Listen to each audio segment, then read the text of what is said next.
네, 다음은 제1 멘토입니다. 기사 같이 볼까요? 윤 대통령의 잘 자라줘서 고맙다. 마지막 말이란 기사입니다. 네, 윤 대통령의 부친 윤기중 교수가 어제 이 세상을 떠났습니다. 네, 마지막으로 남겼던 말이 윤 대통령한테 잘 자라줘서 고맙다라는 얘기였다고 하는데요. 네, 지금 사실 어제 광복절이었죠. 광복절. 그리고 저희가 조금 전에 바로 좀 전에 얘기했었던 게 윤 대통령이 광복절 경축식에 와서 했었던 기념사입니다. 그럼 윤 대통령 언제 아버지 임종을 지킨 것이냐. 지금 보면은 부친 빈소를 지키는 윤 대통령의 모습 지금 사진에 지금 그대로 드러나 있죠. 네, 윤 대통령 혼자 서서 지금 아래를 쳐다보면서 조금은 무거운 얼굴로 지금 빈소를 지키고 있는 모습입니다. 광복절 이 경축식에 참석을 하고 바로 병원에 와서 부친의 임종을 지켰다라고 하는데요. 병원에 도착하고 약 20분 뒤에 운명을 하셨다라고 합니다. 네, 다음 기사를 좀 마저 이어서 보면서 얘기를 좀 해보겠습니다. 부친 임종 지킨 윤 대통령, 장례는 국정공백 없도록 가족장을 하도록 했다라는 겁니다.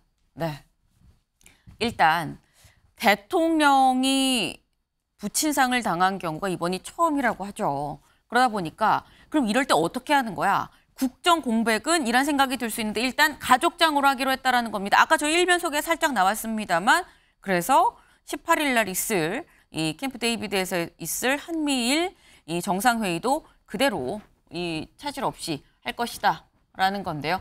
여기 보겠습니다.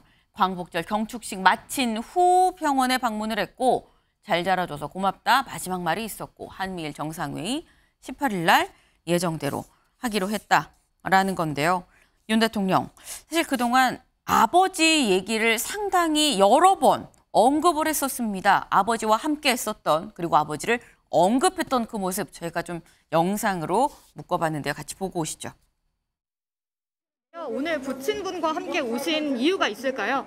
보시다시피 아버님께서 기력이 전 같지 않으셔서 부모님하고 같이 밥을 먹었는데 이렇게 드시고 나면 꼭 우리 아버지가 야, 너 나중에 공직 그만두면 식당 해라. 연세의 교정은 제게도 남다른 의미가 있습니다. 아버지의 연구실에서 방학 숙제도 하고 수학 문제도 풀었습니다. 네, 내가 이 방학 때는 아버지 연구실에서 방학 숙제 수학 문제도 풀고 했었다라는 얘기도 했었고요. 직접 또 이 휠체어를 끌고 투표하러 갔었던 그런 모습도 아마 기억을 하실 겁니다. 네, 다음 기사를 좀 보겠습니다. 부친이 제1 멘토다라고 윤 대통령이 직접 얘기를 했었죠. 제1 멘토. 바로 윤기중 교수가 윤 대통령의 이 제1 멘토였었다라는 건데 윤 대통령의 고비마다마다 조언을 아끼지 않았다라고 합니다. 여기를 좀 같이 볼까요? 그럼 대체 언제, 이 고비가 언제였었고 무슨 조언을 했느냐. 여기 보겠습니다. 2013년 박근혜 정부 국가정보원 댓글 사건 때 2019년 검찰총장 취임 후 맞닥뜨린 조국 사태와 대선 출마 국면에서도 부친에게 조언을 구했다고 한다. 네, 김병민 최고님. 네. 사실 지금 요 사안 2013년에 이 국정원 댓글 사건 그리고 이 검찰총장 그 이후에 이 조국 사태 등등등에서 요 사안이 사실 지금의 윤 대통령이 있게끔 어떤 두각을 드러낸 그런 사건들이거든요. 네. 근데 이때마다 조언을 했다는 건 그만큼 아버지가 윤 대통령한테 미친 영향이 상당히 좀 컸던 것 같다라는 좀 추론이 가능해 보입니다. 네, 제1 멘토라는 표현들이 오늘 아침 언론에 가장 많이 등장하는 것 같습니다. 네. 또 어렵고 힘들었던 고비의 순간들이 윤석열 대통령이 공직에 있는 순간순간 찾아왔을 텐데 지난날 대통령 선거를 치르면서 윤석열 대통령 하면 공정과 상식이라고 하는 키워드를 가장 많이 떠올렸을 겁니다. 그러니까 국민이 보고 있는 보편적인 공감대, 그 정서 속에서 어떻게 상식에 맞춰 행동할 것인지에 대한 판단을 구했을 텐데 그럴 때마다 조언을 주셨던 분이 아버지인 윤기중 교수가 아니었을까 생각을 합니다.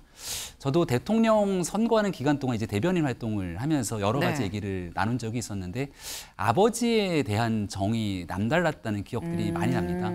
어린 시절 소년이었던 시절에 아버지가 베풀었던 그 부친으로서 아버지의 정들이 느껴졌던 여러 가지 일화들도 소개해줬던 적들이 있는데요. 네. 그런 일들이 그 시간이 지나고 성인이 되고 나서도 아버지와의 돈독한 관계들이 쭉 이어졌던 것 같고 오늘 기사에도 나오지만 윤석열 대통령에게 가장 큰 영향을 줬던 책 하면 이 밀턴 프리드먼의 선택의 자유를 얘기하지 않습니까? 네. 이 책을 선물해 준 것도 아버지가 대학에 입학하고 난 다음 선물해 줬던 것이라고 얘기를 하고 또 일본에 과거 아버지가 유학을 갔던 때 같이 따라갔던 윤석열 대통령의 유년기에 있는 기억이라든지 네. 많은 성장기에 있어서의 큰 영향을 미쳤던 게 아버지인 윤기준 교수였기 때문에 오늘 어제 아버지의 이 사망으로 인해서 윤석열 대통령이 심적으로 느끼고 있는 여러 가지 충격들이 좀 있지 않을까 생각을 합니다. 네, 아까 빈소를 지키는 모습은 사실 좀 무거운 그런 표정이었는데 아마도 지금 김영미 주국께서 캠프 때 대변인을 직접 하시면서 옆에서 봤던 윤 대통령은 아버지와 상당히 좀 돈독했었다 때문에 충격이 좀 있었을 것이다라고 얘기를 했는데 요즘 사진을 좀 볼까요? 윤 대통령이 이 대학원에 다닐 때 대학원 시절에 아버지와 같이 등산을 했을 때의 모습이라고 합니다. 네, 지금 당시에는 사실 사시에 계속 연거푸 떨어지고 있었던 그런 시절이었었는데 아버지랑 등산을 같이 하고 찍은 사진이다라는 거. 네, 그러니까 이렇게 사실 다 큰 장성한 아들과 함께 등산을 가는 거는 그만큼 또 정이 돈독하기 때문에 또 갈 수도 있는 부분이기도 하죠. 아마 그래서 또 이 사진을 같이도 실은 게 아닐까라는 생각이 듭니다. 다음 기사를 좀 이어서 보겠습니다. 이재명, MB, 반기문 등 직접 빈소 찾아 조문. 문 전 대통령 전화로 조의, 박근혜는 조화라는 겁니다. 네, 지금 현재 이 신촌 세브란스 병원의 장례식장이 지금 차려져 있죠. 여기에 지금 정말 많은 사람들이 조문을 갔습니다. 지금 이재명, MB, 반기문 등이라고 표현이 돼 있는데 누가 조문을 갔는지 그 모습도 영상으로 확인해 보시죠.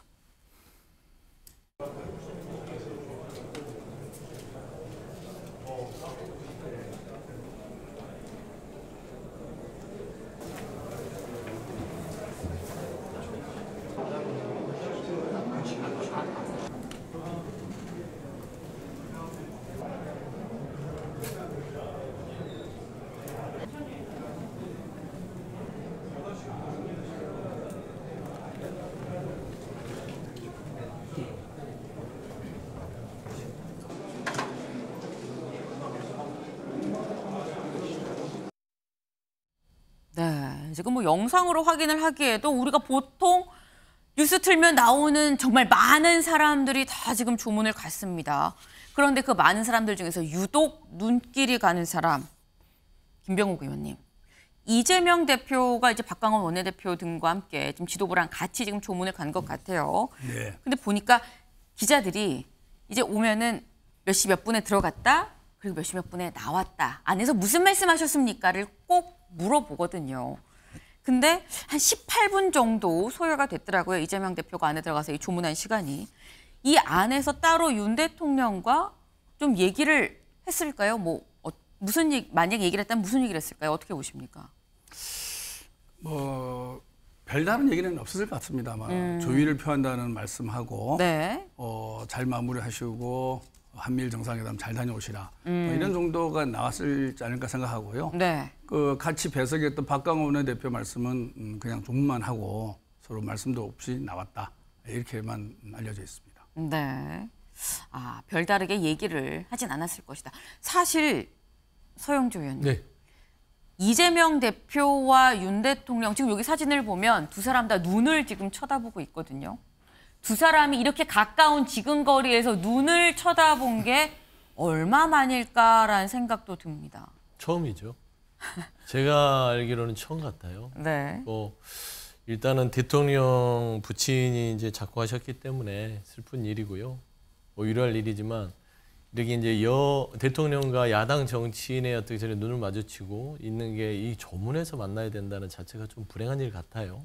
근데 이제 제가 듣기로는 이재명 대표께서 그냥 통상적으로 조문을 하시고 특별하게 정치적 발언은 안 하셨던 걸로 알고 있고요. 그리고 하고 나서 이제 좀 자리에 앉아 있다가 나오셨는데 일단은 뭐 이제 이번 이 조문 정치라고도 하잖아요. 조문 정치를 통해서 좀 대통령과 야당 대표도 이런 장소 말고라도 좀 만나서 이야기도 좀 나누고 여러 가지 현안들 나누는 계기가 됐으면 좋겠다라는 또 개인적인 생각을 해봤습니다. 네. 김병민 씨. 통상적인 만남과 눈인사는 처음이 아니고요. 불과 몇 시간 전에도 있었습니다. 왜냐하면 오전에 광복절 경축식이 있었고 경축식에서 만나서 악수하고 눈을 마주치는 정도는 있었습니다만 네. 뭔가 좀 깊이 있는 야당 대표와의 만남의 과정들이 있으면 좋겠다라고 하는 의견으로 드리고 저런 방식의 이제 만남이 있었던 것은 무튼 처음은 아니다라고 하는 점들을 좀 바로잡습니다. 네. 원래 이 중국 속담에 상중에는 전쟁을 하더라도 공격을 멈춘다. 이런 얘기가 있습니다. 네. 그래서 아무리 어떤 속에 있는 얘기라든지 하고 싶은 말씀이 있어도 또 엄중한 상중이잖아요. 또 제1 멘토라고 얘기하는 또 부친상이라서 아마 조의만 표현하고 나왔으리라고 생각합니다. 네. 과거에도 문재인 대통령 모친상회 때도 저희들 당대표라든지 원내대표 가서 충분히 인사하고 다 했습니다. 네. 이런 조문 관계는 하나의 그 어떤 일단 세팅돼서 전반적으로 관리화된 것이다 이런 말씀을 드리고 싶고 아까 우리 김병민 최고가 이야기한 윤석열 대통령 제1멘토 관련해서 조금 추가로 더 말씀드리면은 네. 제가 인수위 간사를 했습니다. 한 석 달 가까이 있으면서 계속 아버지에 대한 이야기를 많이 하세요. 그 1멘토에 대해서 우선 정치 그 어떤 서성이다, 인생의 서성이다 이런 관점을 말하시던데 자기가 크면서 어릴 때는 밥상머리 교육을 받았고 또 좀 크면서는 일본에 가서 전체적인 걸 많이 영향을 받았고 네. 또 학교 다닐 때는 교수에 가서 숙제도 하고 방학 그것도 하고 또 많은 친구들을 사귈 수 있도록 해줬고 또 그 사법시험 구수할 때는 네. 그 굉장히 많은 낙담과 이런 게 있는데 그것을 격려하고 또 아까 보이듯이 등산을 통해서 뭔가 그걸 했고 또 인생의 가치관에 있어서는 밀턴 프리드만의 어떤 선택할 자유, 프리덤 투 추스 이런 책도 속에서 하나의 가치관이 형성되게끔 해서 인생의 스승이었다 이런 이야기를 했었고요. 또 정치에 있어서는 완전히 정치 어떤 기둥이었다. 어떤 정신적 기둥이었다 이런 차원에서 아까 이야기한 대로 그 세 가지 사안마다 조언을 듣고 많은 사람을 소개를 받고 또 거기에 대한 상당수의 어떤 그 역할을 통해서 대통령이 될 수 있었다. 대통령이 되는 가장 큰 역할은 역시 아버지였다 이런 이야기를 많이 들었습니다. 네. 아버지의 영향을 많이 받았다라는 좀 부연 설명도 추가로 좀 해주셨는데, 네. 다음 기사를 좀 보겠습니다. 네. 현직 대통령 부친상은 처음이다. 문재인 전 대통령 있지 않았어? 문재인 전 대통령 때는 모친상이었죠. 부친상은 처음입니다. 네. 지금 3일간 가족장을 하기로 했다라는 거고요. 네, 광복절 행사 마치고 임종을 지켰고 등등 여야 대표, 종교계 등 추모발길이 있었고 박근혜 전 대통령과 문재인 전 대통령은 조화를 보냈다라는 소식까지 있습니다. 네.